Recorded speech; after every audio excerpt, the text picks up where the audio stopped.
आराध्य देव के चरणों में वंदन। आदरणीय समणी जी, आज हम कल्याण मंदिर के चौथे श्लोक की चर्चा करेंगे। कल्याण मंदिर, फोर्थ श्लोक, प्रोनाउंसिएशन एंड मीनिंग। सबसे पहले हम एक एक शब्द का उच्चारण करेंगे, उसके बाद हम पूरे श्लोक का उच्चारण करेंगे। मोहक्षया, मोहक्षया दनुभवन्नपि, दनुभवन्नपि, इसमें 3 शब्द है। मोहक्षया, फिर संधि विच्छेद करेंगे तो निकलेगा अनुभवन, तीसरा है अपि। मोहक्षया दनुभवन्नपि। नाथ मर्त्यो नूनम गुणान गणयितुं न तव क्षमेत। कल्पांत वांत पयसः, कल्पांत वांत पयसः प्रकटोपि, प्रकटोपि, प्रकटः प्लस अपि, ऐसी संधि विच्छेद करेंगे 2 शब्द हो जाएंगे। प्रकटः अपि यानी प्रकटोपि। यस्मात्, यस्मात् मीयेत, मीयेत, मी दीर्घ बोला, मीयेत केन, केन जलधेर ननु, जलधेर ननु रत्न राशि, रत्न राशि। अब हम पूरे श्लोक का एक साथ उच्चारण करेंगे। मोहक्षयादनुभवन्नपि नाथ मर्त्यो नूनं गुणान् गणयितुं न तव क्षमेत। कल्पान्तवान्तपयस प्रकटोऽपि यस्मान् मीयेत केन जलधेर्ननु रत्नराशि, मीयेत केन जलधेर्ननु रत्नराशि।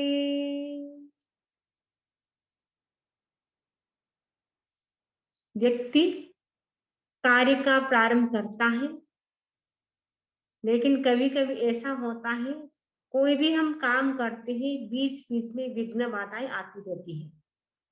इसलिए कहा जाता है जब भी हम काम प्रारंभ करें, कोई भी बड़ा काम प्रारंभ करें, उससे पहले हमें मुहूर्त देखना चाहिए, अच्छा दिन देखना चाहिए।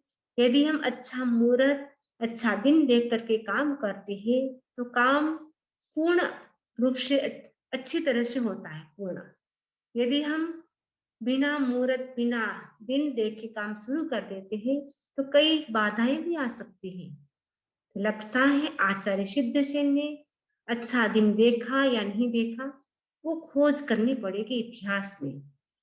अगर वो अच्छा दिन, अच्छा मुहूर्त देख लेते तो शायद उनके सामने इतनी समस्याएं नहीं आती, क्योंकि उनके मन में विचार आ रहा है मैंने संकल्प कर लिया भगवान के गुणों का वर्णन करने का, लेकिन मैं कैसे कर पाऊंगा। क्यों? क्योंकि वो सोच रहे हैं जिनका मोह क्षीण हो गया है, जिनको केवल ज्ञान की प्राप्ति हो गई है, वे भी आपके गुणों का वर्णन नहीं कर सकते, तो मैं कैसे कर पाऊंगा। केवल ज्ञान की प्राप्ति कैसे होती है? शास्त्र में उल्लेख मिलता है जब मोहनीय कर्म का नाश होता है तब केवल ज्ञान की प्राप्ति होती है। जब तक मोह कर्म रहता है तब तक केवल ज्ञान की प्राप्ति नहीं होती है। जैन दर्शन में 8 कर्म का उल्लेख मिलता है। 8 कर्मों में मोहनीय कर्म को राजा बताया गया है, यानी सबसे पहले मोहनीय कर्म नष्ट होता है। जब मोहनीय कर्म नष्ट हो जाता है तो शेष घाती कर्म अपने आप ही नष्ट हो जाते हैं। ज्ञानावर्णीय, दर्शनावर्णीय और अंतराय जो घाती कर्म है वो अपने आप ही नष्ट हो जाते हैं। कब? जब मोहनीय कर्म नष्ट होता है। तो मोहनीय कर्म का नाश होने पर क्या होता है? केवल ज्ञान की प्राप्ति होती है। और जब तक व्यक्ति का मोह शांत नहीं होता है तब वह विशेष कोई नई खोज भी नहीं कर सकता है। जो बड़े बड़े साइंटिस्ट होते हैं वो नई नई खोज करते हैं। कारण क्या? उनका मुंह उपशांत होता है। जिनका मुंह उपशांत होता है वही व्यक्ति नई नई रिसर्च कर सकता है। कहा जाता है आइंस्टीन था, बड़ा साइंटिस्ट था। आइंस्टीन के पास एक बार उनका जो नौकर था वो काम कर रहा था उनके पास। उन्होंने कहा मैं मैडम से बड़ा परेशान हूँ, मैडम मुझे बड़ी परेशान करती है। थोड़ी देर के बाद उनकी वाइफ आती है। वाइफ ने कहा अपने घर का जो नौकर है बड़ा खराब है, कुछ काम नहीं करता है, सारा दिन बैठा रहता है, आलस्य करता है। आइंस्टीन ने कहा ठीक है। नौकर को भी कहा कि ठीक है। क्यों? क्योंकि उनका कसाय था, मुंह था, वो शांत था। इसलिए पत्नी ने कहा तो भी कहा ठीक है, कोई बात नहीं। नौकर ने कहा ठीक है, कोई बात नहीं। बड़े बड़े जो साइंटिस्ट होते हैं वो बड़ी रिसर्च कब कर पाते हैं? जब उनका मोह कर्म शांत होता है। और मोह कर्म शांत होने से व्यक्ति का जो मन है वो कंसंट्रेट होता है, स्थिर होता है। जब मोहनीय कर्म का प्रबल उदय होता है तब व्यक्ति का मन चंचल रहता है, डामाडोल रहता है। कई व्यक्ति कहते हैं हमारा मन नहीं लगता है काम करने में, हमारा मन बड़ा भटकता रहता है। इससे हम जान सकते हैं कि उस व्यक्ति के मोहनीय कर्म का प्रबल उदय है। मोहनीय कर्म शांत होना अच्छी बात है, लेकिन क्षीण होने से तो क्या होता है, केवल ज्ञान की प्राप्ति हो जाती है। शांत होने से जाति स्मृति ज्ञान हो सकता है, नई रिसर्च कर सकते हैं, लेकिन क्षीण होने से मोहनीय कर्म केवल ज्ञान की प्राप्ति हो सकती है। तो आचार्य सिद्धसेन कह रहे हैं केवल ज्ञान की प्राप्ति होने पर भी मनुष्य आपके गुणों की गणना नहीं कर सकता है, यानी आपके गुणों का वर्णन नहीं कर सकता है। तो फिर मुझे चिंता किस बात की? मेरे पास तो केवल ज्ञान भी नहीं है, तो मैं क्यों चिंता करूं? मैं झूठी ही चिंता कर रहा हूं। केवल ज्ञानी भी आपके गुणों का वर्णन नहीं कर सकता है। केवल ज्ञानी सब कुछ जान लेते हैं, लेकिन वे भी बताने में असमर्थ हैं, क्योंकि भगवान के गुण अनंत होते हैं। अनंत गुणों को हम अपनी जीवा से व्याख्यायित नहीं कर सकते, यानी बता नहीं सकते हैं। इसीलिए अब आचार्य सिद्धसेन के सामने रास्ता क्लियर हो गया, मार्ग क्लियर हो जाता है। अब मुझे कोई चिंता करने की जरूरत नहीं है, डोंट वरी, मुझे कोई चिंता नहीं करना। क्यों?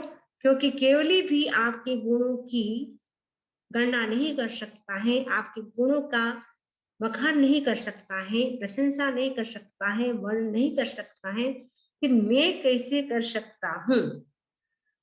उन्होंने एक एग्जाम्पल दिया, क्योंकि जो भी कवि होते हैं वे हमेशा अपने काव्य में उपमा देते हैं, उपमा के साथ ही काव्य को वो बताना पसंद करते हैं। आचार्य सिद्धसेन ने भी एक बड़ा सुंदर एक एग्जाम्पल दिया है।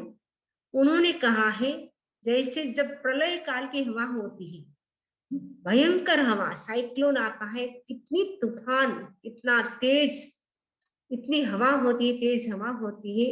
उस तेज हवा के कारण जब साइक्लोन आता है उस समय इतनी तेज हवाएं चलती है जिसके कारण समुद्र का जो पानी होता है वो बाहर निकल जाता है।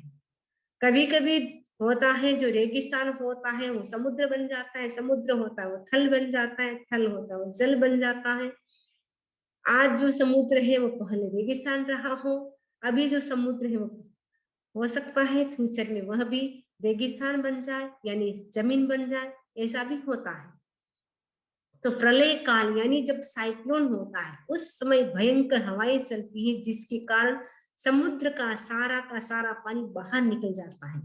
और समुद्र के लिए एक शब्द आता है रत्नाकर, यानी समुद्र में रत्न की खान होती है। कहा जाता है बाहर में जितनी वस्तुएं नहीं उससे भी कई गुना अधिक समुद्र में वस्तुएं पाई जाती है, रत्न पाए जाते हैं। इसलिए समुद्र का एक नाम है रत्नाकर। जब सारा पानी समुद्र से निकल गया तो क्या हुआ, सारी जो रत्न राशि थी समुद्र के अंदर सारी प्रकट हो गई। आप देख रहे हैं ये समुद्र के अंदर सारी की सारी रत्न राशि प्रकट हो गई है, क्योंकि पानी सारा निकल गया बाहर। रत्न राशि थी वो सारी प्रकट हो गई है। अब कोई व्यक्ति आए, जैसे एक व्यक्ति खड़ा है, वो गिनने की कोशिश कर रहा है, इतने सारे रत्न हैं, वो गिनने की कोशिश कर रहा है, लेकिन क्या इतनी सारी रत्न राशि को कोई व्यक्ति गिन सकता है? गिनने की कोशिश करने पर भी वो नहीं गिन सकता है। सामने दिखाई दे रहा है, सब कुछ सामने, फिर भी वो नहीं गिन सकता है। आचार्य सिद्ध सेन कह रहे हैं, मेरे सामने तो भगवान आपके गुण भी नहीं है, सामने नहीं दिखाई दे रहा। क्यों? क्योंकि मेरे पास केवल ज्ञान नहीं है, केवल ज्ञान नहीं है, इसलिए मैं आपके गुणों को देख भी नहीं रहा हूं। तो फिर मैं आपके गुणों का वर्णन कैसे कर पाऊंगा? मैं भी आपके पूरे गुणों का वर्णन नहीं कर पाऊंगा। कोशिश करूंगा, आप में जो गुण है थोड़ी बहुत मैं करने की कोशिश करूंगा, लेकिन आपके अनंत गुणों का वर्णन केवल ज्ञानी भी नहीं कर सकता है, तो मैं कैसे कर सकता हूँ? आचार्य सिद्ध सेन अब संकल्प कर लिया, कैसे भी हो मुझे वर्णन करना है, लेकिन पूरा नहीं, लेकिन जितना भी संभव हो मैं करने की कोशिश करूंगा। कई व्यक्ति घूमने के लिए जाते हैं, उनको हम पूछते हैं आप लंदन जाके आए हैं, आप यूरोप जाके आए हैं, अमेरिका जाके आए हैं, आप बताइए वहां कैसा है? वो अगर लंदन का, अमेरिका का वर्णन करना चाहे, अमेरिका ऐसा है, लंदन ऐसा है, क्या वो सारा अमेरिका का, सारे लंदन का वो वर्णन कर सकता है? थोड़ा बहुत बता सकता है, हाँ हम वहां गए थे घूमने के लिए, म्यूजियम देखा, गार्डन देखा, अमुक अमुक चीज देखी, लेकिन पूरे अमेरिका में क्या क्या चीज है सारा वर्णन वो भी नहीं कर सकता है, थोड़ा बहुत कर सकता है। वैसे ही आचार्य सिद्ध सेन कहते हैं, भगवान आपके इतने गुण हैं, तो सारे गुणों का वर्णन तो मैं नहीं कर सकता हूँ, इसलिए कोई भी मेरे स्तवन को, स्तुति को पढ़ेगा तो वो मुझे नहीं कहेगा कि आपने भगवान के पूरे गुणों का वर्णन नहीं किया है, क्योंकि मैं पहले ही अपनी कमजोरी बता रहा हूँ कि मैं भगवान के सब गुणों का वर्णन नहीं कर सकता हूँ। मेरे में जितनी शक्ति है उसी के अनुसार मैं भगवान के गुणों का वर्णन करने की कोशिश करूंगा, ऐसा मैं दृढ़ संकल्प करता हूँ। अब मेरे सामने रास्ता क्लियर हो गया है, अब मेरे मन में जो डाउट था, संशय था, वो सब समाप्त हो चुका है। अब मुझे विश्वास हो गया है कि भगवान जो पार्श्वनाथ है उनके गुणों का वर्णन मैं जरूर करूंगा, ऐसा आचार्य सिद्ध सेन संकल्प करते हैं। अब हम मीनिंग समझेंगे। संस्कृत और हिंदी और इंग्लिश तीनों में है। नाथ संस्कृत में है, हिंदी में है हे नाथ, इंग्लिश में हे गॉड। मोह क्षयात, मोह का क्षय होने पर, the love has been decaying. अनुभवन संस्कृत में है अनुभवन, केवल ज्ञान से, साक्षात जानता हुआ, क्योंकि जब मोह का क्षय हो जाएगा तो क्या होगा? केवल ज्ञान की प्राप्ति हो जाएगी। केवल ज्ञान से साक्षात सब वस्तु को हम देख सकते हैं, जैसे हथेली की रेखा को हम साफ साफ देख सकते हैं, वैसे ही केवल ज्ञान की प्राप्ति होने के बाद सब वस्तुओं को, सब पदार्थों को हम साक्षात देख सकते हैं। केवल ज्ञान, प्योर नॉलेज। अपी यानी भी, टू, मर्त्य मनुष्य, ह्यूमन्स, तव आपके, योर, गुणान गुणों की, ऑफ क्वालिटीज गण हेतुम गणना करने में, टू कैलकुलेट नूनम निश्चित रूप से, सर्टेनली न क्षमेत नो एबल, यस्मात यानी क्योंकि, बिकॉज, कल्पांत वांत पयसह, कल्पांत यानी प्रलयकालीन, पवन के द्वारा, पैसा यानी जल से खाली हो जाने पर, क्योंकि भयंकर हवा चली है, इतना जोरदार साइक्लोन, या जैसे अमेरिका में हरिकेन आता है वैसे कई बार साइक्लोन भी आता है। तो साइक्लोन होने से क्या होता है, इतनी तेज हवाएं चलती है जिससे सारा पानी समुद्र से निकल जाता है, तो समुद्र खाली हो जाता है। तो कहा गया कि प्रलयकालीन पवन के द्वारा जल से खाली हो जाने पर, the water in the sea emptied because of the cyclone, जलधे समुद्र की, of the sea, रत्न राशि प्रकट, रत्न राशि प्रकटः, रत्न राशि स्पष्ट दिखाई देती है।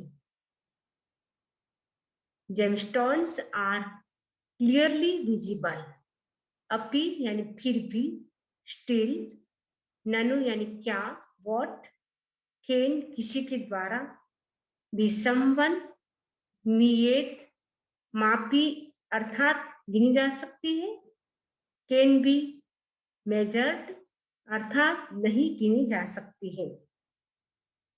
अब हम उसका हिंदी अनुवाद समझेंगे। जैसा कि प्रलय के समय जब समुद्र पानी से बिल्कुल खाली हो जाता है, उस समय समुद्र में जितने रत्न हैं वे सामने दिखने पर भी उनकी गणना नहीं हो सकती। उसी प्रकार हे नाथ, मोहनीय कर्म के क्षय होने से यद्यपि मनुष्य को आपके स्वरूप का प्रतिभास होने लगता है, यानी उनको लगता है आपका स्वरूप कैसा है, वो सब जानने लगता है, प्रतिभा से जानने लगता है, तो भी आपके गुणों की गणना नहीं हो सकती है, क्योंकि आपके गुण अनंत है। गुजराती में जेम के प्रलयना समये જ્યારે સમુદ્રનું પાણી બિલકુલ ખાલી થઈ જાય છે, તે સમયે સમુદ્રમાં જેટલા રત્નો છે તે સામે દેખાવા છતાં તેમની ગણતરી નથી થઈ શકતી। તેવી જ રીતે હે નાથ, મોહનીય કર્મનો ક્ષય થવાથી જો મનુષ્યને તમારા સ્વરૂપનો પ્રતિભાસ થાય તો પણ આપના ગુણોની ગણના ન થઈ શકે, કારણ आपना गुण अनंत छे। इंग्लिश में हम करेंगे।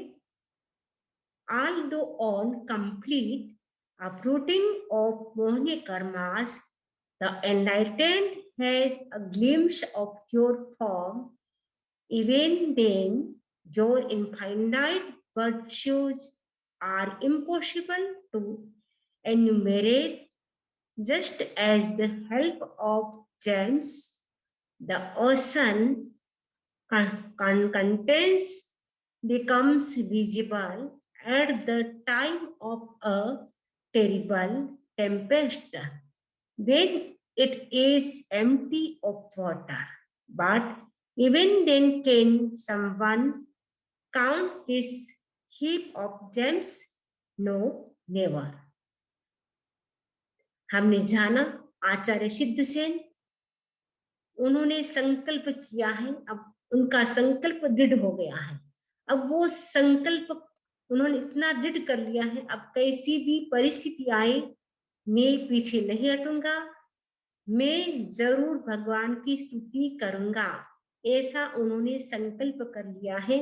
कुछ व्यक्ति ऐसे होते हैं, काम को प्रारंभ करते हैं लेकिन बीच में ही ऐसी परिस्थिति आती है, छोड़ देते हैं। कुछ व्यक्ति काम को प्रारंभ करते हैं और पूरा करते हैं। कुछ व्यक्ति ऐसे होते हैं, भय से काम ही शुरू नहीं करते हैं। आचार्य सिद्धसेन ने काम को शुरू कर लिया है। अब उन्होंने दृढ़ संकल्प कर लिया है कि ऐसी भी परिस्थिति आए मैं अपना जो स्तवन शुरू किया है उसको मैं करूंगा, भगवान की स्तुति मैं जरूर करूंगा, ऐसा अब उनका संकल्प हो गया है। अब निश्चित रूप से जो स्तवन का संकल्प किया है वो पूरा होगा। इसी आशा के साथ ओम अरहम ओम अरहम।